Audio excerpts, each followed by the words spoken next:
দেখেন, আমরা যখন অকশনে বসেছিলাম আমরা কিন্তু রিয়াদকে আর কি আমরা যখন টিম করেছিলাম আমাদের একটা ফিনিশার প্রয়োজন ছিল। তো বাংলাদেশে আমরা সবাই জানি যে মাহমুদুল্লাহ রিয়াদ লাস্ট 2007-এ তার ডেবু হয়েছিল।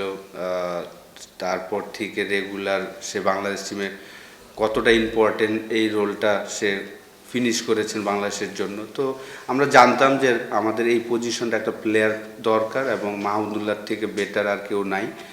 তো প্রথম ম্যাচ আনলাকি যে আসলে এক বলের জন্য নেমেছিলেন, সেটা হয়নি। কিন্তু এখন যে ব্যাটিং করছেন লাস্ট 3-4 বছরে আমি বলবো যে কেরিয়ারের বেস্ট টাইমটা। যদিও হাতুরা সিংয়ের সময় আমি মনে করি যে ওই সময়টা ওর কেরিয়ারের বেস্ট সময় কাটিয়েছিলেন 2014 থেকে 2018 পর্যন্ত।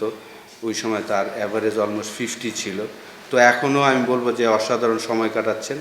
আমরা লাকি যে তাকেও আমরা পেয়েছি, মোস্তাফিজের মতন মাহমুদুল্লাহকে আমরা পাওয়াতে আমরা খুব ভাগ্যবান।